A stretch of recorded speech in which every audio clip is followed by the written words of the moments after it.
Welcome to the Baxter School of Lie Detection. I'm Cleve Baxter, and during the next 6 weeks here in San Diego, you're going to be involved in a very intensified instructional course in the use of the polygraph, or so-called lie detector. In the course of a career dedicated to investigation for federal and municipal law enforcement agencies, Cleve Baxter has earned a reputation as the world's foremost authority on the polygraph. Well, as of February 2nd, 1966, I'd been in the polygraph field full-time for 18 years. And this particular morning, I'd been working all night in the laboratory and had decided to water a plant in the lab, very similar to the plant here, Dracaena cane plant. My thought was that as the moisture arrived to the leaf of the plant, the plant should be a better conductor, and I should get a reading on the chart. Well, strangely enough, I didn't get this at all, and in fact, it did just the opposite. Instead of the tracing edging upward as it should have on the chart, it went into sort of a wild excitation, very similar to the first part of a human taking a polygraph test. But then it occurred to me, just about 14 minutes along, what would be the real optimum threat to the well-being of a plant. In fact, the imagery of fire entered my mind, and I not only thought, but I fully intended to burn the very leaf that was being tested with a match. Now, I had no matches in the room at the time, and I don't smoke, and I had to go next door to my secretary's area to get a match. But the interesting thing is that right at the split second that imagery of fire entered my mind, the tracing reflecting the changes in the plant just went right off the top of the page. And the only thing that occurred at that time, no lighting of a match, nothing else, merely the imagery of fire. And I must say that as of 14 minutes along in that initial observation on the morning of February 2nd, 1966, my life just hasn't been the same. Responding to the initial experience, when a plant apparently read his mind, Baxter works nights on his own in his small laboratory.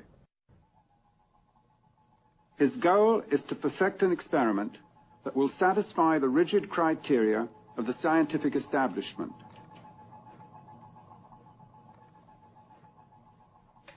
Baxter hopes to show that plants react to any termination of life in their immediate environment. During the next 6 hours, at some undetermined moment chosen by a randomizer, these brine shrimp will fall to their deaths in boiling water. By totally automating his equipment, Baxter is determined to eliminate human influence.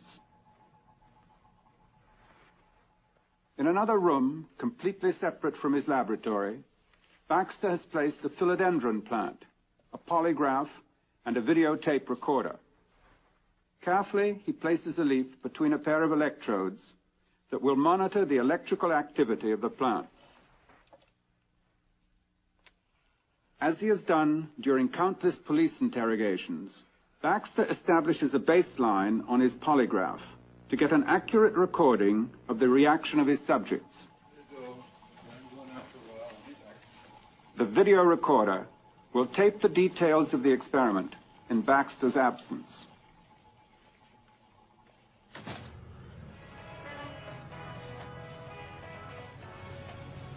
For the automation of this experiment to be successful, I have to get a certain distance away from my lab so that my consciousness won't affect the results.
California dawn often finds Cleve Baxter still at work in a small room behind his laboratory. The results of each night's work must be carefully analyzed and recorded. In spite of his high percentage of successful results, only a few daring individuals from the scientific establishment have come forward with offers to replicate his experiments or test his results. The great majority are content simply to condemn his efforts without taking the trouble to investigate their validity. A few brine shrimp die and a plant feels their death. I think it's the smallness of the event that makes it so significant. It means that even on the lower levels of life, there's a profound consciousness or an awareness that binds all things together. Research conducted in the Soviet Union leads scientists to believe that plants may think. Attached to delicate electronic instruments, a cabbage plant registers annoyance to the exhaling of tobacco smoke on its leaf surfaces. A scene familiar in any kitchen takes on special importance in this experiment. Володя, переключи задание по всем параметрам. Тамара, бери препарат. Все готовы? Начинай. In some mysterious way, the plant which is attached to the instrument is able to feel the mutilation of its comrade.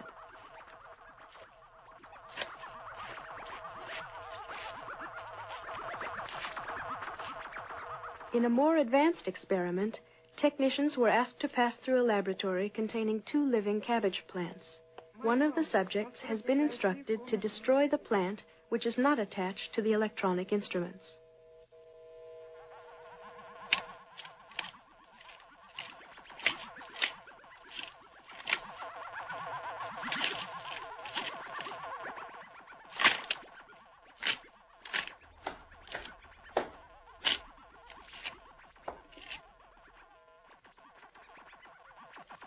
Hours later, the technicians are asked to return to the scene of the crime.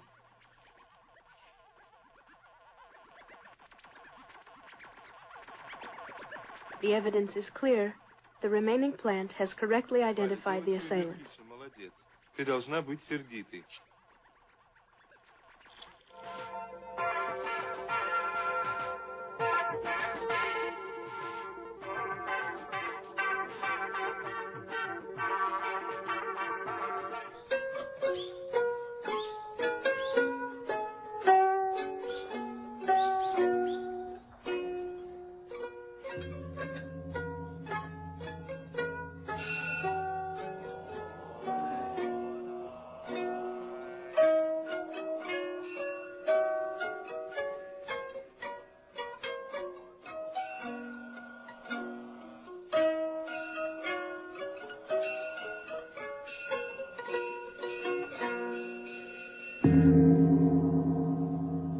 During recent years, gardening enthusiasts throughout Japan have been privileged to witness the remarkable demonstrations of Dr. and Mrs. Kenneth Hashimoto. Dr. Hashimoto, Managing Director and Chief of Research for the Fuji Electronic Industries, has constructed special instruments which translate the electrical output of plants into modulated sounds, giving voice to a cactus.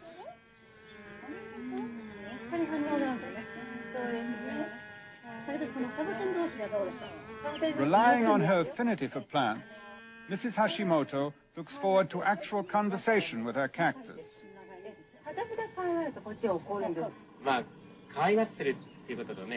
Convinced that it possesses an intelligence, she is determined to teach it the Japanese alphabet.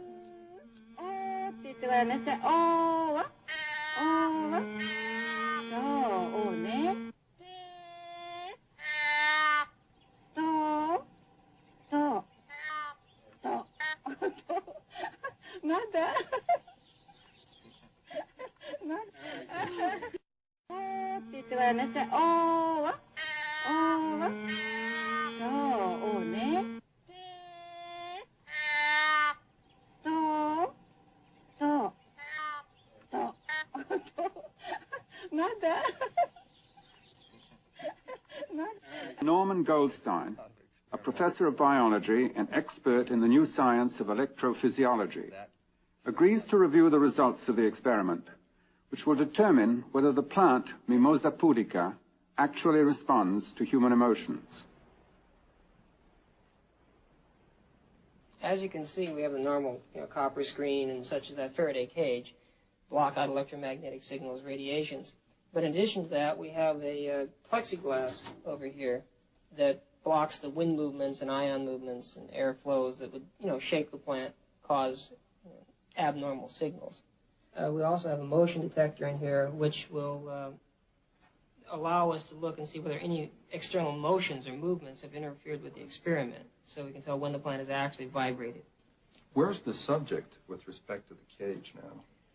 We're going to seat him, within a few feet of the cage, probably about 5 feet. And he'll be viewing a screen. He'll be watching a stimulus movie that we're providing. Mm-hmm. And then his emotional responses should carry over into the cage here and affect the plant. That's what we're hoping for. We're going to be measuring your galvanic skin response, which means your emotional activity. Okay. Let's hope there is some. Is that too tight? No, that's great. Okay. This is going to measure your blood volume. And this will measure the muscle tension in your forehead, or the EMG. Mm-hmm. Okay? Good.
Very convincing.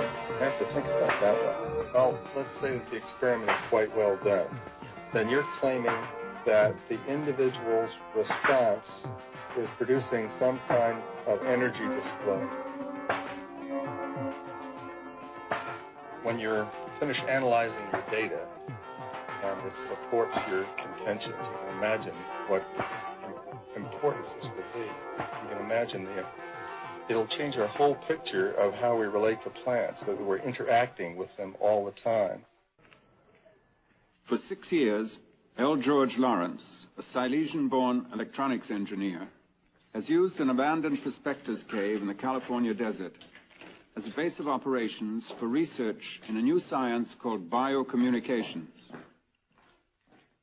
His purpose in choosing such a remote location was to eliminate man-made electronic interference during a series of remarkable experiments.